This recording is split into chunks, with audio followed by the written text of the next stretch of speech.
제가 최근에 영상을 하나를 봤는데요.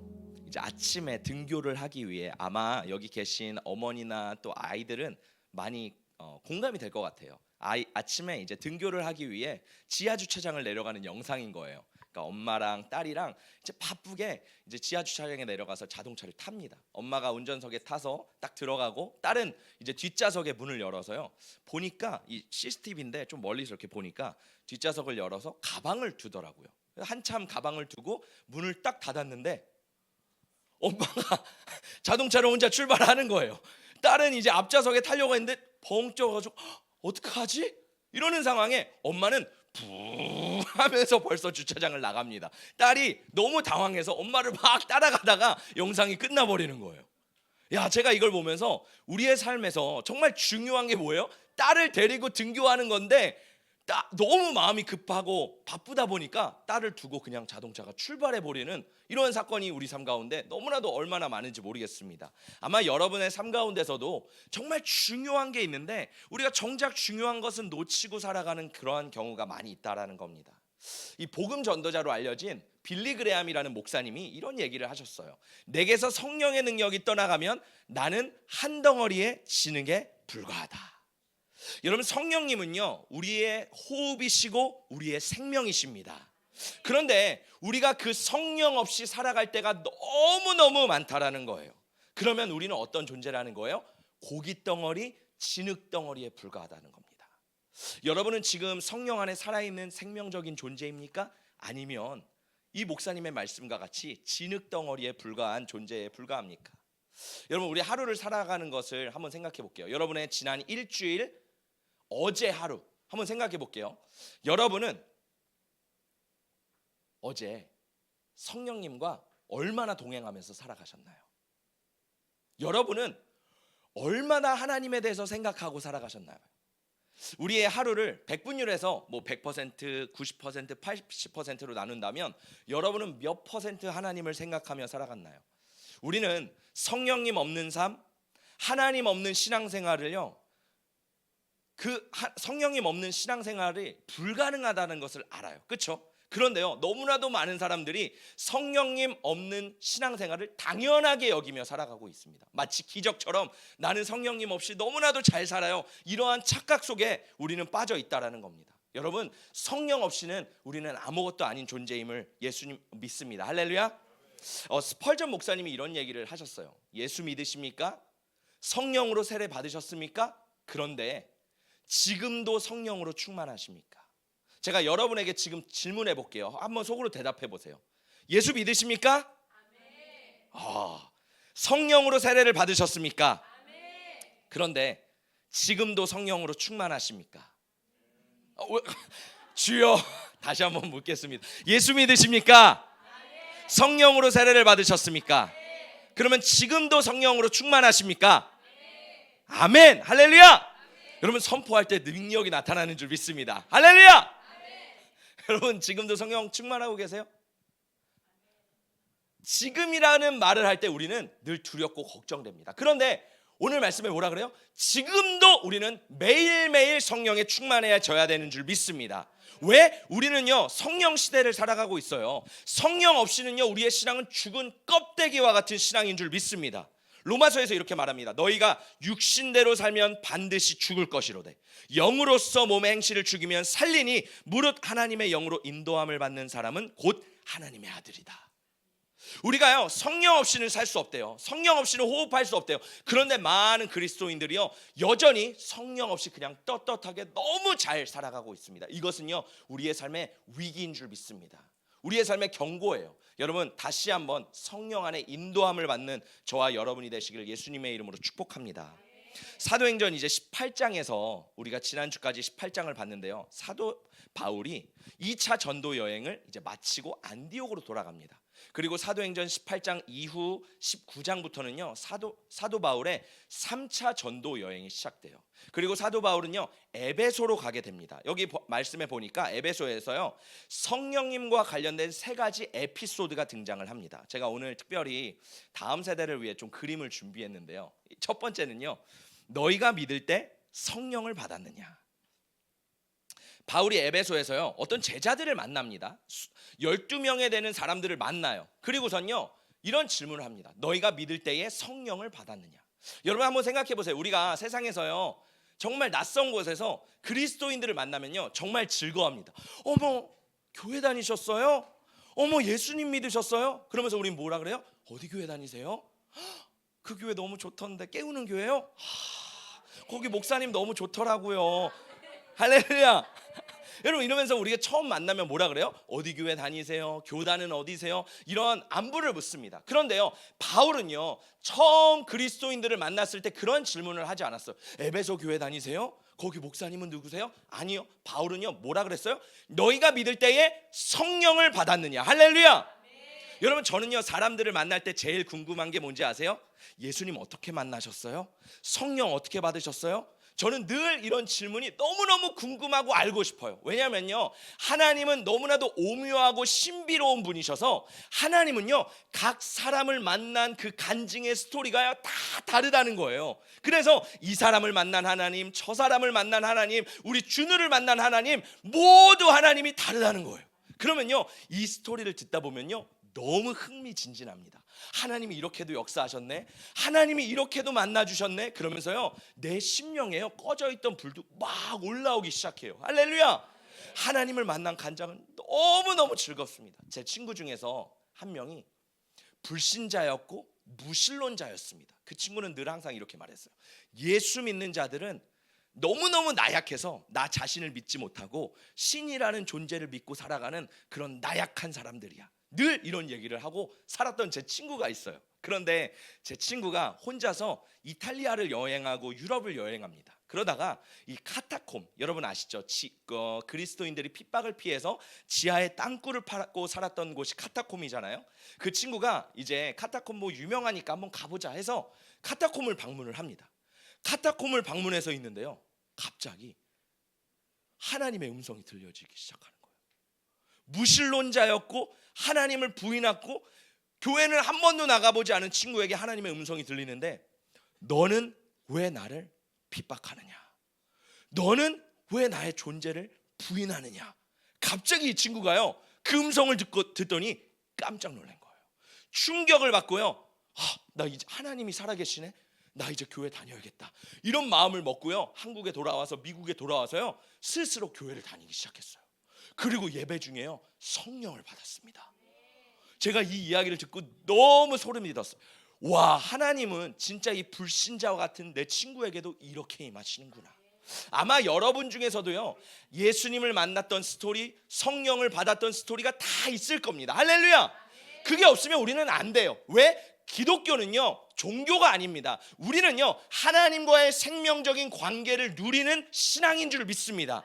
근데 많은 사람들이요 이 기독교를요 종교라고 생각해요. 많은 사람들의 마음이 메마르고 굳어집니다. 종교화됩니다. 왜? 하나님의 실질적인 관계가 없기 때문에, 생명을 공급받지 못하기 때문에요 내 영이 끊어진 거예요. 아무리 예배를 열심히 드리고 교회를 열심히 하고 봉사를 열심히 하지만 하나님과의 생명이 끊어지면요 아무것도 아니라는 거예요. 점점 화석화되고 종교화돼서요 나중에는요 그 마음이 딱딱해집니다. 저는 정말 두려운 게 뭔지 아세요? 사람들의 마음이 화석처럼 딱딱해지는 것.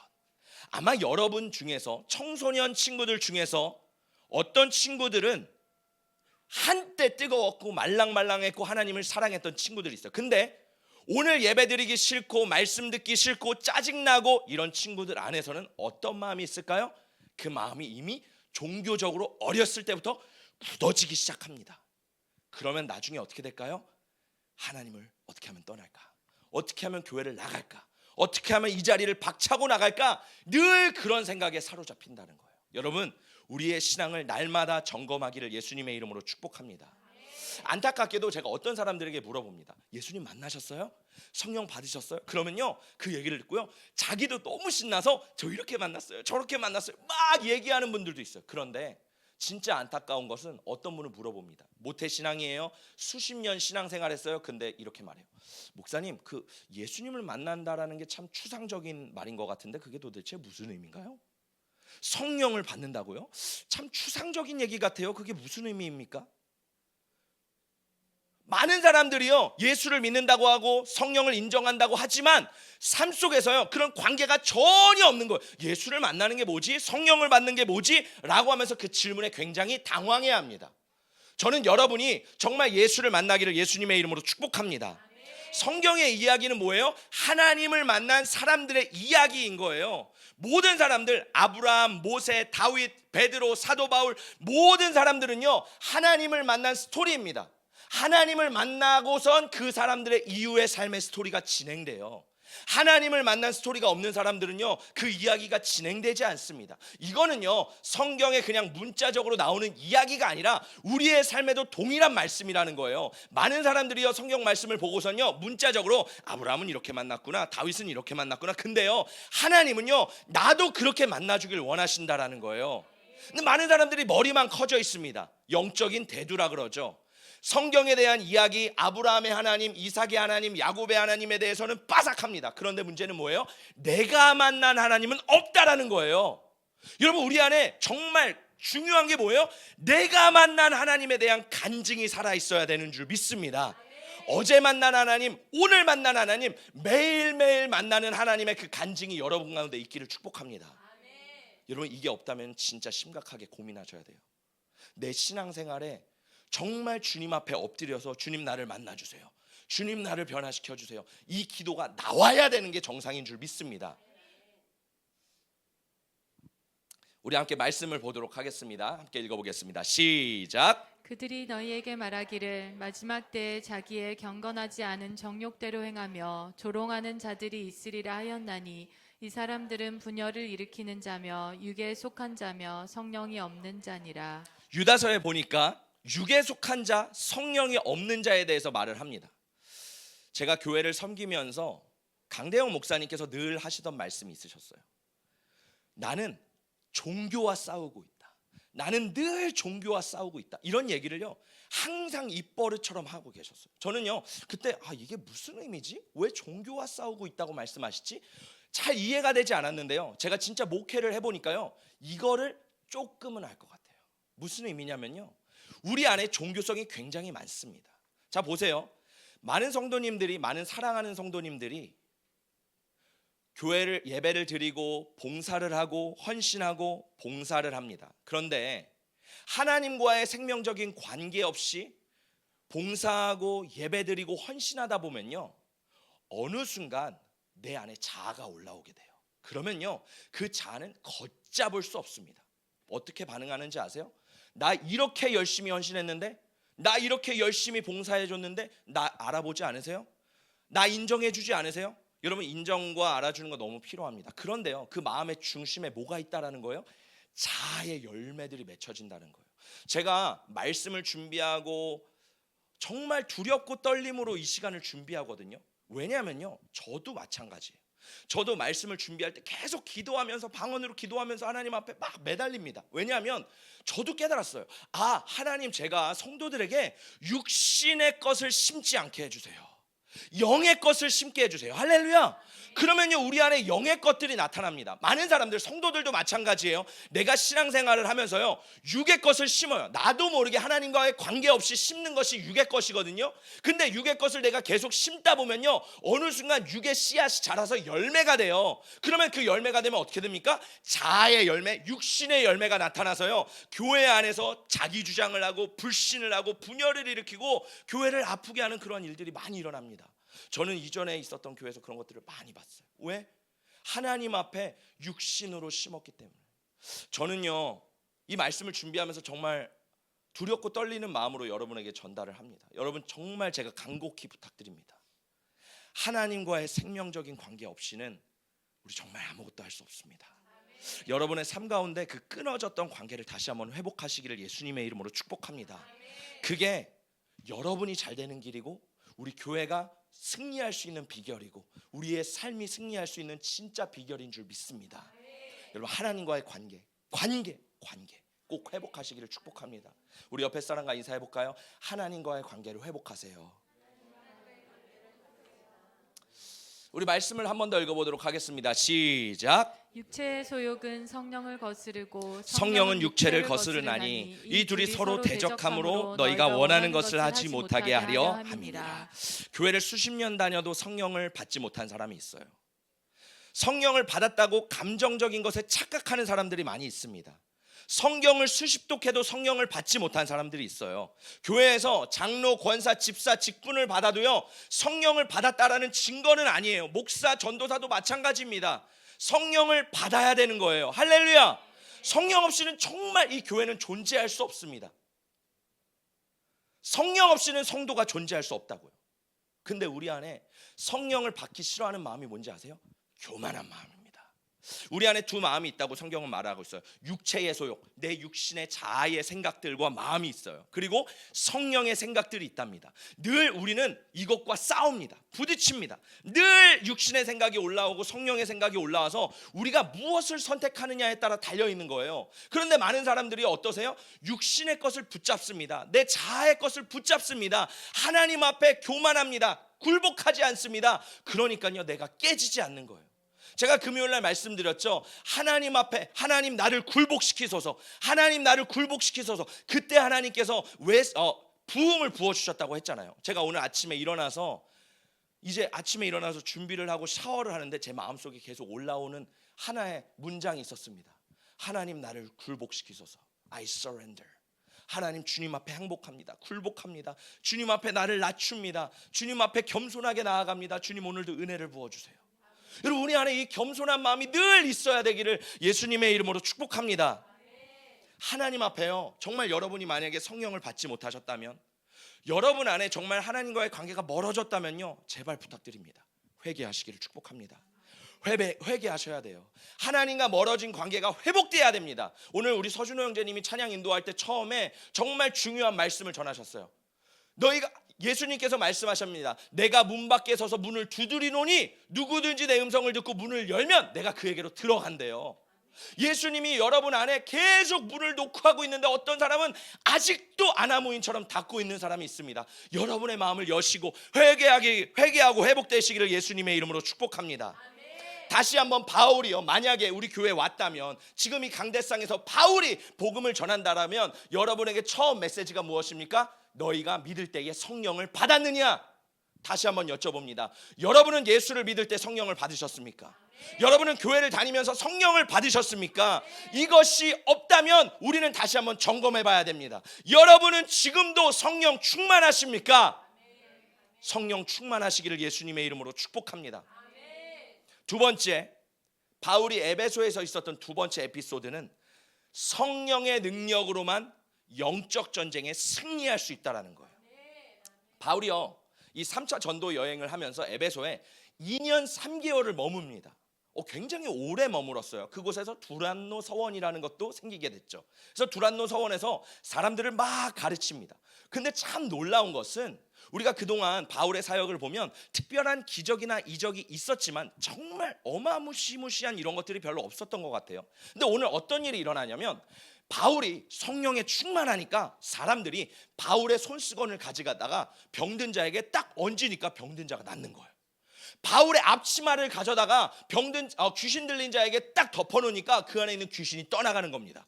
할렐루야!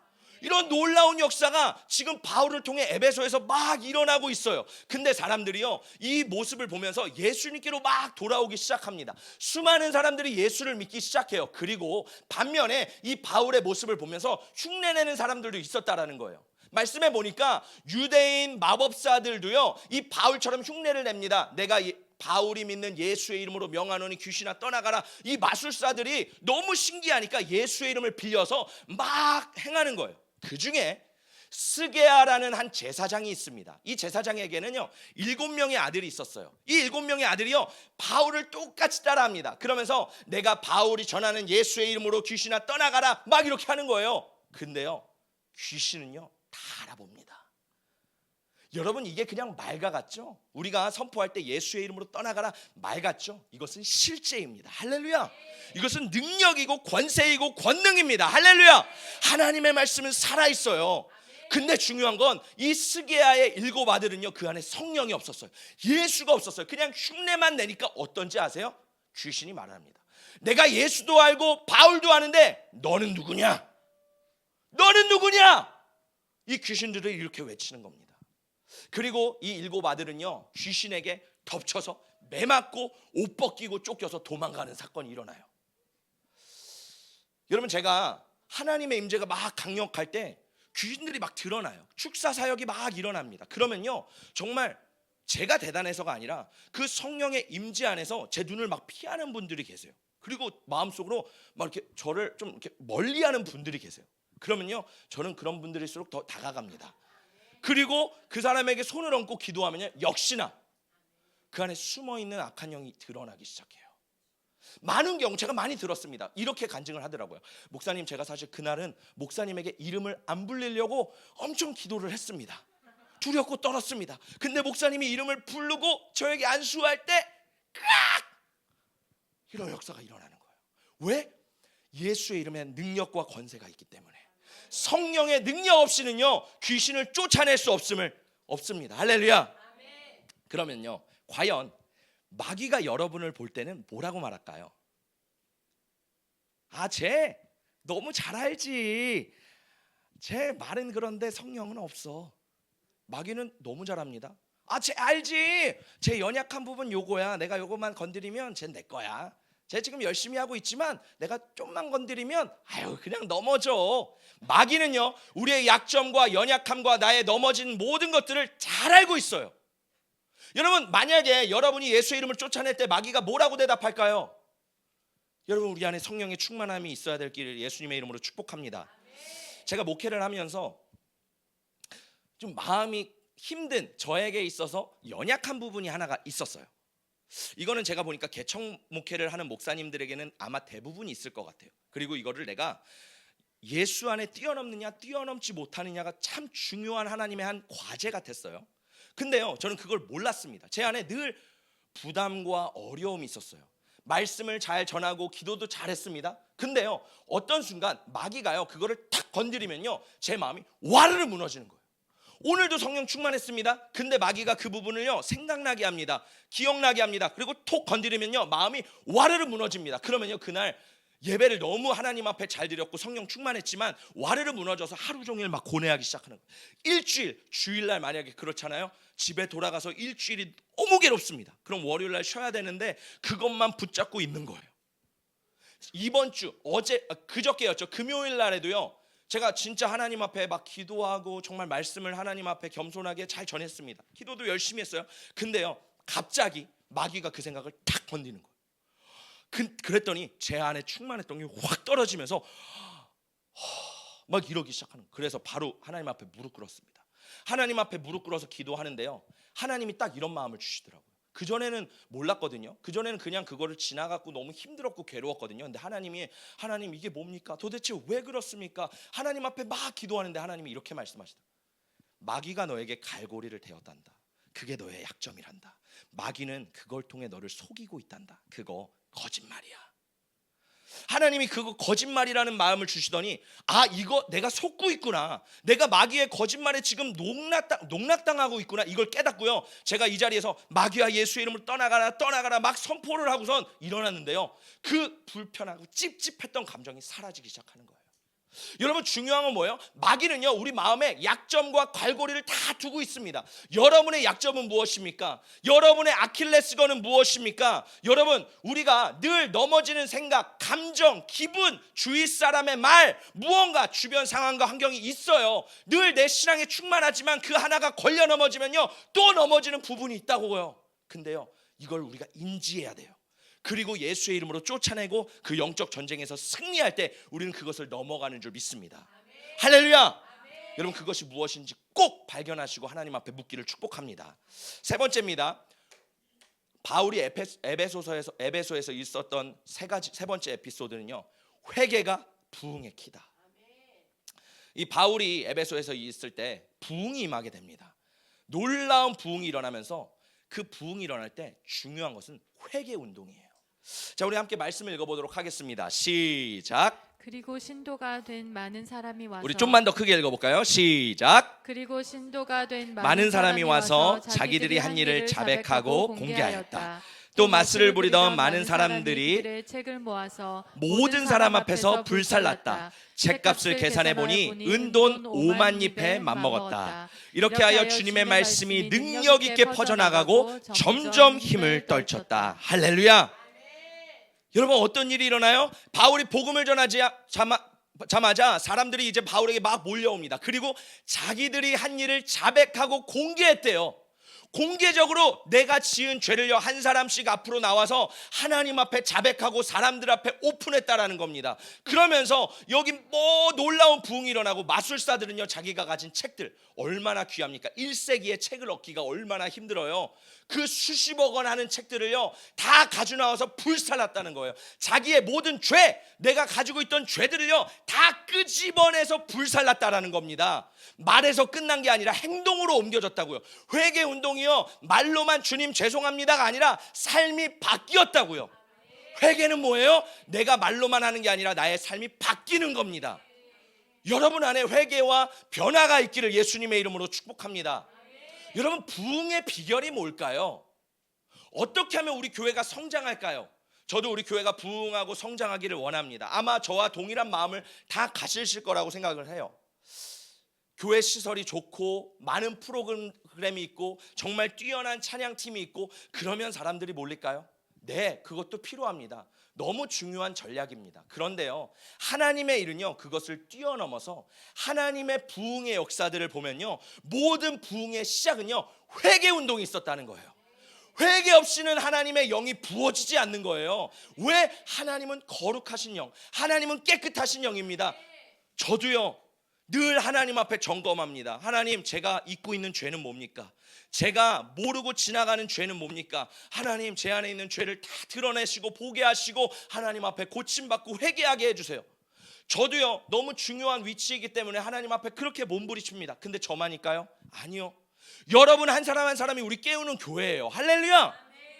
따라해볼까요? 나는 깨우는 교회다. 왜 이렇게 목소리가 작으세요? 다시, 나는 깨우는 교회다. 여러분 한 사람 한 사람 안에 회개 운동이 일어날 때 하나님이 여러분에게 부흥을 부어주실 줄 믿습니다. 우리나라 1907년에 평양 대부흥 운동이 있었어요. 다들 아마 잘 아실 거예요. 그런데요, 이 평양 대부흥 운동이 시작되기 전에 하나님께서는요 회개 운동을 계속해서 일으키셨습니다. 1890년에 로버트 하디라는 선교사가 캐나다에서 한국으로 파송을 받아요. 그리고요, 이 로버트 하디는요 굉장히 똑똑한 사람이었습니다. 굉장히 지혜롭고 학력도 무시할 수 없고 정말 뛰어난 사람인데 한국에 오게 된 거예요. 이 사람이 복음을 전하고 교회를 섬기고 전도를 하는데요 늘 실망을 했다고 합니다. 왜냐하면 교인들에게 예수를 전하면요 교인들이요 집에서 술상을 벌려놓고 교회 모임을 하고 있는 거예요. 너무 마음이 아파서 또 교인들끼리 어떤 일이 일어나냐면 금전거래를 하고 횡령하고 사기를 치고 교인들 안에, 교회 안에 그런 일들을 보면서 이 하디가 너무 좌절과 실패감에 13년간 빠져 있었습니다. 13년간 여러분, 이 조선 땅에 아무런 희망 없는 조선 땅에. 근데요 1903년 여름에 이 외국인 선교사님들이 모여서 사경회와 기도회를 하기 시작합니다. 그때요 하나님이요 이 하디 선교사님을 통해 회개를 일으키세요. 하디 선교사님이요 그 선교사님들 앞에 자신의 죄를 자백하고 공개하기 시작합니다. 뭐라고 하냐면, 내 안에 강팍함이 있었습니다. 민족적인 우월감이 있었습니다. 성령의 도우심보다는 내 자신의 능력과 학력과 실력을 의지하는 교만이 있었습니다. 조선인을 미개한 민족과 무식한 백성으로 생각하는 자만심이 있었습니다. 저는 늘 사역을 하면서 성도들 탓을 하고 조선인들 탓하고 이 나라 탓을 했습니다. 그런데요 제가 알고 보니까 다 제 탓이더라고요. 하디 선교사가요 선교사들 앞에 이렇게 죄를 고백하기 시작하자 옆에 있는 선교사들이 한 명 한 명 조선 땅에서 자기가 품었던 그러한 마음들을 토로하면서 회개 운동이 일어나기 시작해요. 주일이 되어서 하디가 자신의 교회, 원산에 있는 교회로 돌아갑니다. 근데요 놀라운 건 거기 있는 한 청년이 앞에 나와서 회개하기 시작하는 거예요. 고백하기 시작합니다. 그 원산에서 시작된, 그 하디로부터 시작했던 작은 그 회개 운동이요 퍼져서요 1907년 평양 장대연 교회에서 확 번지게 되는 거예요. 할렐루야. 그때 어떤 일이 있었습니까? 길선주 장로님이요 사람들 앞에서 갑자기 소리치면서 이렇게 말합니다. 저는 아간 같은 놈이었습니다.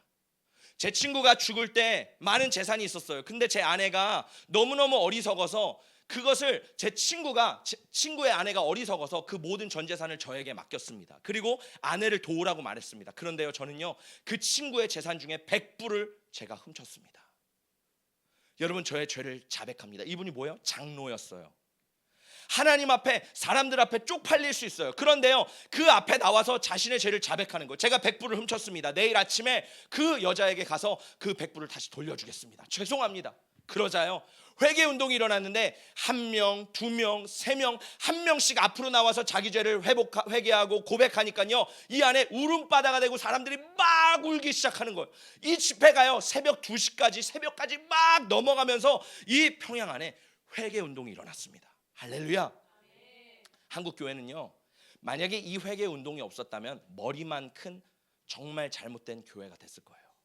제가 역사를 보니까 동아시아를 한번 보면은 한국, 일본, 중국이 있죠. 여러분, 중국과 일본은요 우리나라보다 훨씬 이전부터 복음이 들어갔던 나라입니다. 그렇죠? 근데요, 한번 역사를 볼까요? 우리나라는 참 감사한 게요, 복음이 들어온 횟수도 짧은데 엄청난 부흥을 경험했어요. 보세요. 우리나라가 그렇게 부흥할 수 있었던 이유는요, 이 나라에 회개 운동이 있었다는 거예요.